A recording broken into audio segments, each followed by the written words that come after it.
장동혁 국민의힘 대표가 윤어게인 세력과 절연하라는 이른바 절윤 요구에 대해 강하게 선을 그었습니다. 사과와 절연의 주장을 반복하는 것은 분열의 씨앗을 뿌리는 일입니다. 그리고 분열은 최악의 무능입니다.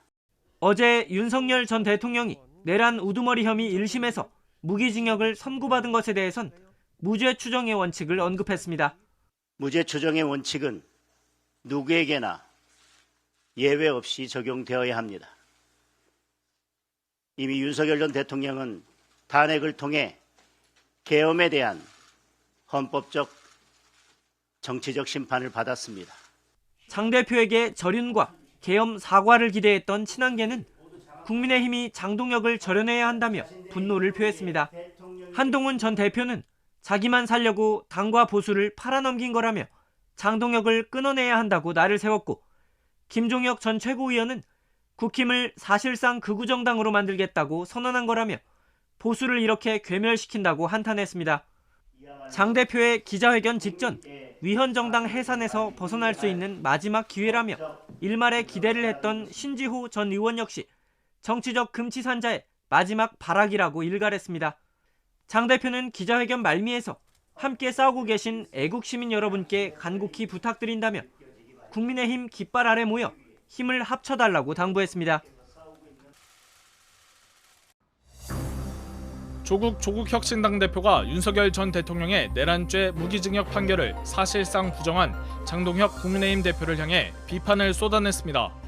조 대표는 오늘 페이스북에 결론은 하나라면서 국민의힘은 해산되거나 심판받아야 한다며 장 대표 발언을 조목조목 반박했습니다. 장 대표가 계엄이 곧 내란은 아니다, 판결 곳곳에 논리적 허점이 있다, 무죄 추정 원칙이 적용돼야 한다고 한 데 대해 조 대표는 12.3 비상계엄은 내란이 아니어서 윤석열은 무죄라는 주장을 반복한 것이라고 지적했습니다. 또 윤 전 대통령과의 절연을 주장하는 당내 세력을 향해 장 대표가 단호하게 절연해야 하는 대상은 오히려 이들이라고 한 것을 두고 조 대표는 윤석열 집권 때의 국민의힘에서 달라지지 않겠다는 당 명만 바꾸겠다는 소리라고 일축했습니다. 특히 이재명 정권의 신독재 광풍과 선거 시스템 변화를 언급한 것에 대해선 윤석열이 유사한 주장을 내걸고 내란을 일으켰다며 비슷한 상황이 오면 다시 내란을 일으킬 수 있다는 것이라고 규정했습니다.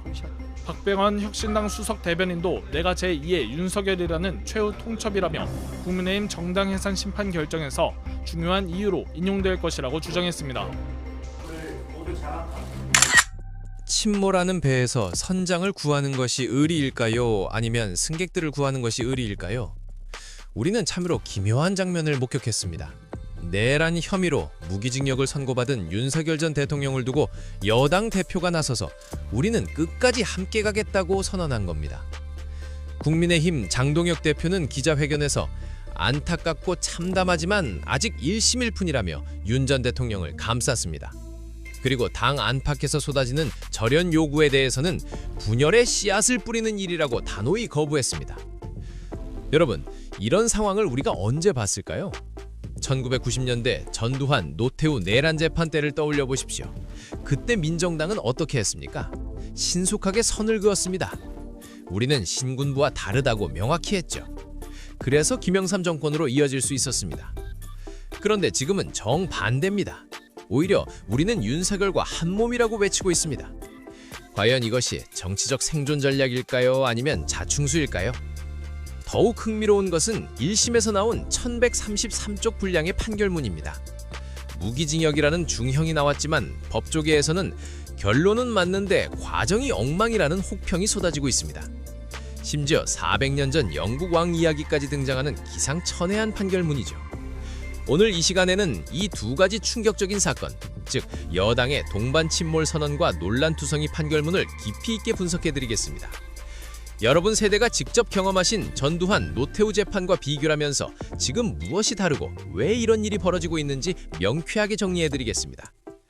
먼저 1심 판결의 핵심 문제점들부터 짚어보겠습니다. 첫째, 우발적 내란이라는 모순된 결론입니다.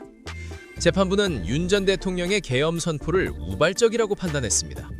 그런데 여러분, 군대를 동원해 국회를 봉쇄하고 헌정 질서를 뒤엎는 일이 깜빡 실수로 가능한 일입니까? 판결문을 보면 더욱 황당합니다. 화요일 밤 10시에 국회에 그렇게 많은 사람이 있을 줄 몰랐다는 내용이 나옵니다. 국회가 예산심사철에 불야성을 이루는 것은 상식 아닙니까?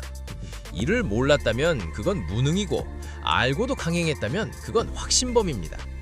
어느 쪽이든 우발과는 거리가 멉니다. 둘째, 30년 전으로 되돌린 법리 해석입니다. 1997년 전두환 노태우 재판에서 우리 대법원은 명확히 했습니다. 대통령의 비상계엄 선포도 사법심사의 대상이다. 통치행위라고 해서 면죄부를 줄 수 없다고 말입니다. 그런데 1심 재판부는 이를 뒤집었습니다. 비상계엄 선포는 사법심사 대상이 아니다라고 했습니다. 마치 조선시대로 돌아가서 임금의 결정에 신하가 감히 이의를 제기할 수 없다는 식입니다. 이건 법치주의의 후퇴입니다. 셋째, 엉뚱한 역사 인용입니다. 재판부는 현직 대통령도 내란죄 주체가 될 수 있다는 걸 설명하면서 400년 전 영국의 찰스 1세를 끌어왔습니다. 의회를 무시하고 전횡을 일삼다가 참수당한 왕말입니다. 그런데 이미 우리 헌법 84조에 명시되어 있습니다. 대통령은 내란 또는 외환의 죄를 범한 경우를 제외하고는 재직 중 형사상의 소출을 받지 아니한다고 말입니다. 헌법 조문은 안 보고 왜 400년 전 영국 이야기를 꺼냈을까요? 더구나 찰스 1세의 처형 판결은 그의 아들이 왕위에 오른 뒤 무효화됐습니다. 적절한 사례도 아닙니다. 넷째, 핵심 증거의 배척입니다. 노상원 수첩이라는 결정적 증거가 있었습니다. 계엄 계획이 구체적으로 적혀있던 자료입니다. 그런데 재판부는 이 증거의 능력을 인정하지 않았습니다. 눈을 감고 안 보이니까 없는 것이라고 한 셈입니다. 이런 판결이 나오니까 장동혁 대표가 재판부가 우리 주장을 뒤집을 근거를 제시하지 못했다고 큰소리칠 벌미를 준 겁니다. 1133쪽이나 쓰고도 논리는 엉성하고 결론만 무거운 정말로 용두사미 판결입니다. 이제 정치 이야기로 넘어가 보겠습니다. 장동혁 대표는 왜 이런 선택을 했을까요? 답은 간단합니다. 생존 본능입니다. 장 대표 자신이 윤석열계의 지지로 당대표가 됐기 때문입니다. 지역 기반도, 세대 기반도, 정치적 기반도 약한 그에게는 윤계를 버리는 순간 정치 생명이 끝나는 겁니다. 마치 기생충이 숙주를 떠날 수 없는 것과 같습니다. 실제로 친윤 유튜브 채널들에서는 장 대표를 향해 배신자, 간첩 같은 표현까지 쓰며 압박하고 있습니다. 심지어 술자리에서 절연 같은 소리하면 너부터 쫓아낸다는 위협성 발언까지 있었다고 합니다. 그 결과가 무엇입니까? 여론조사를 보면 윤 전 대통령의 무죄를 기대한 사람은 18%에 불과했습니다. 나머지 82%는 유죄를 예상했습니다. 그런데 장 대표는 82%를 버리고 18%만 보고 가겠다고 선언한 겁니다. 당비를 내는 책임당원이 11만 명을 넘었다는 게 그들의 근거입니다. 하지만 11만 명은 전체 유권자의 3%도 안 됩니다. 당내 선거는 이길 수 있을지 몰라도 국민을 상대로 하는 선거에서는 승산이 없습니다. 이제 앞을 내다봐야겠습니다. 이런 선택이 가져올 결과는 무엇일까요? 여론조사 전문가들은 경고합니다. 이런 추세가 100일간 지속되면 국민의힘은 대구 경북 외에는 모든 광역단체장을 잃을 수 있다고 말입니다. 심지어 대구마저도 안심할 수 없다는 분석이 나옵니다. 김부겸 전 총리 같은 인물이 나선다면 충분히 도전해 볼 만하다는 것이죠. 2018년 지방선거를 기억하십니까? 박근혜 탄핵 이후 첫 전국선거에서 자유한국당은 참패했습니다. 서울, 경기는 물론이고 충청권마저 내줬습니다. 지금 국민의힘이 가는 길이 그때와 너무 닮아 있습니다. 항소심은 어떻게 될까요? 오히려 형이 늘어날 가능성이 높습니다. 1심 판결문의 논리적 허점이 너무 많아서 항소심 재판부가 사실관계를 처음부터 다시 살펴봐야 하기 때문입니다. 노상원 수첩의 증거 능력을 다시 인정하고 계획성을 제대로 판단하고 계엄 선포 자체의 위헌성을 명확히 한다면 결론은 달라질 수 있습니다. 전두환 노태우를 떠올려 보십시오. 그들도 1심에서 사형과 징역 22년 6개월을 받았지만 항소심에서 무기징역과 징역 17년으로 확정됐습니다. 하지만 그들은 1997년 특별사면으로 석방됐습니다. 윤석열 전 대통령의 경우는 어떨까요? 현재 정치 상황을 보면 조기 사면 가능성은 매우 낮아 보입니다. 오히려 2차 특검이 진행되면서 추가 진실이 밝혀질 가능성이 높습니다. 결국 이 사건은 우리에게 중요한 질문을 던집니다. 정당은 누구를 위해 존재하는가? 특정 개인을 위해서인가? 아니면 국민을 위해서인가? 장동혁 대표의 선택은 전자입니다. 하지만 역사는 늘 후자를 선택한 정당만이 살아남는다는 것을 보여줍니다. 1990년대 민정당이 신군부와 선을 그었기에 김영삼 정부로 이어질 수 있었습니다. 지금 국민의힘은 정반대 길을 가고 있습니다. 침몰하는 배에서 선장을 끌어안고 의리를 외치며 바닷속으로 가라앉고 있습니다.